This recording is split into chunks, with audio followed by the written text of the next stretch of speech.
مان लाने और मुसलमान होने की खूबियाँ। इरशाद फरमाया अल्लाह ताला ने, यानी ए बंदो, हमने आज के दिन तुम्हारे लिए तुम्हारे दिन को मुकम्मल कर दिया। हमने तुम पर अपना इनाम पूरा कर दिया और हमने इस्लाम को तुम्हारा दीन बनने के लिए हमेशा को पसंद कर लिया। अल्लाह ताला ने इस आयत शरीफा में एक बहुत बड़ी नेमत का जिक्र फरमाया है और वो नेमत इस्लाम है। अल्लाह ताला ने हमको इसके कामिल होने की खबर है दी है और मालूम होना चाहिए ये बहुत बड़ी नेमत है और अल्लाह ताला ने इस्लाम को हमारे लिए पसंद भी फरमाया और इसको कामिल भी कर दिया। तो इसका ये असर होगा कि जिस शख्स के पास ये इस्लाम की नेमत होगी और अल्लाह ताला उससे राज़ी होगा। देखिए, नेमतें दो किस्म की होती हैं। दुनिया की नेमतें जैसे खाना पीना, माल औलाद, इज्जत आबरू, मकान, ज़मीन, जायदाद वगैरह। इन नेमतों का फ़ायदा दुनिया में होता है और इनके फ़ायदे की हद है। दूसरी नेमतें आखिरत की हैं और उनके फ़ायदे आखिरत में हासिल होंगे और उनकी कोई हद नहीं है। वो नेमतें हमेशा हमेशा बाकी रहेंगी, जैसे जन्नत का मिलना, हूरों का मिलना, दूध वगैरह की नहरों का मिलना, किस्म किस्म की राहतें और लज़ीज़ हासिल होना, किसी किस्म का रंज बागम ना होना वगैरह। दुनिया में चाहे कितनी ही बड़ी खुशी हो, उसके साथ कुछ न कुछ तकलीफ़ें भी ज़रूर होती हैं, मगर आखिरत में कोई भी तकलीफ़ ना होगी। देखो, दुनिया की नेमतें 2-4 दिन बाद ख़त्म हो जाती हैं, कोई ना कोई उनमें नुकसान ज़रूर आ जाता है। मशहूर है कि सोने चांदी की चमक बस देखने की बात है, 4 दिन की चांदनी फिर अंधेरी रात है।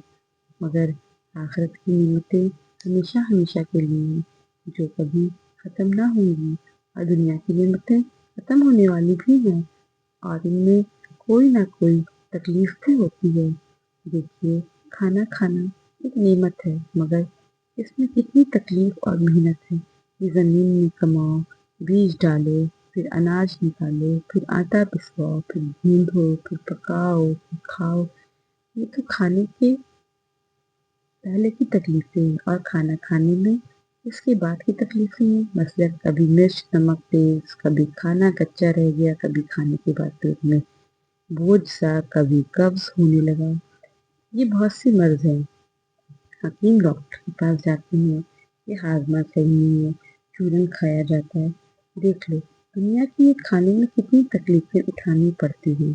इस तरह दुनिया की हर नेमत के साथ तकलीफ़ भी होती है और आखिरत की नेमतें जब मिलेंगी तो कभी ख़त्म ना होंगी और ना इनमें कोई तकलीफ़ और मेहनत उठानी पड़ेगी।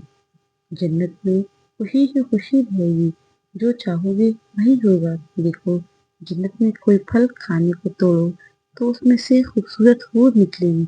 वो कहेगी अस्सलाम वालेकुम, फिर अलग खाना और मुफ्त में एक हूर भी हाथ आएगी। अर्ज़ की ये अजीब अजीब हालतें होंगी। जन्नत में जितना दिल चाहे खाओ पियो, हमेशा खाते रहो, फिर भी मज़ा आएगा। ना कोई तरह की हाजत, ना कब्ज़ियत होगी और ना किसी चीज़ का ख़तरा होगा। बस एक खुशबूदार डकार आएगी और सारा खाना हज़म हो जाएगा। जन्नत में बदबू का कोई नाम नहीं होगा और दुनिया की नेमतें ऐसी हैं कि अगर उनको हमेशा खाया जाए तो फिर भी मज़ा आता है। कोई मज़ा आए या ना, नहीं आएगा और कभी कोई नेमतें मिल गई और कभी ना मिली और आखिरत में एक दिन दुनिया भी और दुनिया की नेमतें भी सब ख़त्म हो जाएंगी, छँट जाएंगी। अब आप खुद समझ लो कि दुनिया की नेमतें अच्छी हैं या आखिरत की, और जन्नत की नेमतें इस्लाम और ईमान लाने के सिवा किसी और तरह से हासिल नहीं हो सकती। और इस्लाम कबूल करना, ईमान लाना और मुसलमान होना जन्नत की नेमतें के मिलने की जड़ है। अब वो नेमतें भी ऐसी हैं कि दुनिया की नेमतों के सामने खाक भी नहीं है। मालूम होगा कि मुसलमान होना कितनी बड़ी नेमत है। फिर अफ़सोस की बात है कि इतनी बड़ी नेमत को छोड़कर हम दुनिया की फ़ानी नेमतों में डूब जाएँ। दीन इस्लाम का मिलना और मुसलमान होना तो इतनी बड़ी नेमत है कि इसकी बदौलत दुनिया और आखिरत दोनों संवर जाती है। اسلام کا کامل دین ہے اور اللہ تعالیٰ کی پوری نعمت ہے، اللہ کا پسند فرمایا ہوا ہے، جس سے بس اس سے پورا نفع حاصل ہے۔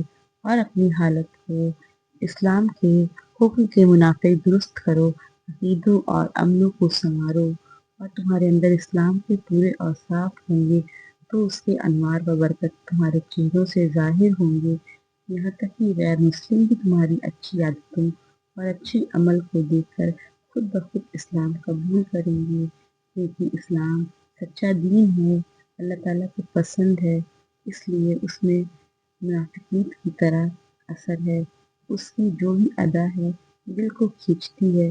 اسلام نور ہے اور وہی نور ہر قسم کی خوبیوں اور بھلائیوں سے بھرا ہوا ہے، مگر افسوس یہ ہے کہ آج کل ہم نے اسلام کے حکموں سے ایسا منہ موڑا ہے کہ سر سے پاؤں تک اسلام کے حکموں کے خلاف ہیں، یہاں تک کہ غیر مسلم بھی ہم پر ہنستے ہیں اور کہتے ہیں کہ یہ وہ دین ہے اور یہ وہ مسلمان، اگر یہ دین ایسا ہی ہے تو جیسا کہ مسلمانوں نے بنا رکھا ہے تو پھر ہم ایسی لوٹ مار سے تو ہم ہی اچھی ہیں، یہ انجام ہوا ہماری بے عملی کا۔ مسلمان بھائیوں، ذرا ہوش کرو، آخر اللہ رسول کو منہ دکھانا ہے، نعمت اسلام سے فائدہ اٹھاؤ، اپنے ایمان اور عملوں کو درست کرو، اللہ رسول کے حکموں کو معلوم کرو اور ان پر مضبوطی سے چلو، اللہ تعالیٰ کی نعمتوں کو یاد کرو، اس خالق پاک نے ہم کو کتنی اچھی صورت میں بنایا اور کیا کیا نعمتیں بخشی ہیں۔ مسلمان بھائیوں، اپنے ایمان اور اعمالوں کو درست کرو اور اللہ تعالیٰ رسول کی نافرمانی سے باز آ جاؤ۔ دیکھو آج کل ہماری حالت ایسی بگڑی ہے جیسے کسی غیر مسلم کو ایسا نہ دیکھا ہوگا، اس نے صورت و شکل اور لباس وغیرہ میں کسی بزرگ عالم جیسا رنگ ڈھنگ بنایا ہو، اور مسلمان یہ حالت ہے کہ وہ خود کو کھلم کھلا غیر مسلموں کے طریقے کو اختیار کرتے رہتے ہیں، اپنے پیارے رسول پاک صلی اللہ علیہ وسلم کے طریقے کو چھوڑتے جاتے ہیں۔ یہ کیسی روی ہے اور گندگی مسلمان ہے، توبہ کرو، کفارے کے طریقے کو چھوڑ دو۔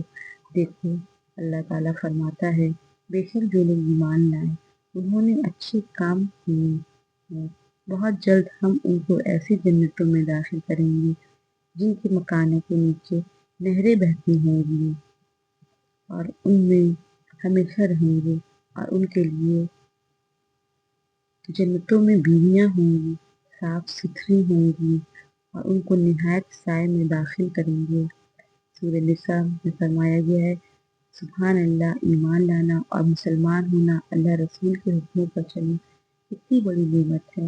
انسان ایمان اور اچھے کاموں کی برکت سے ہمیشہ ہمیشہ جنت میں عیش و آرام پائے گا انشاءاللہ۔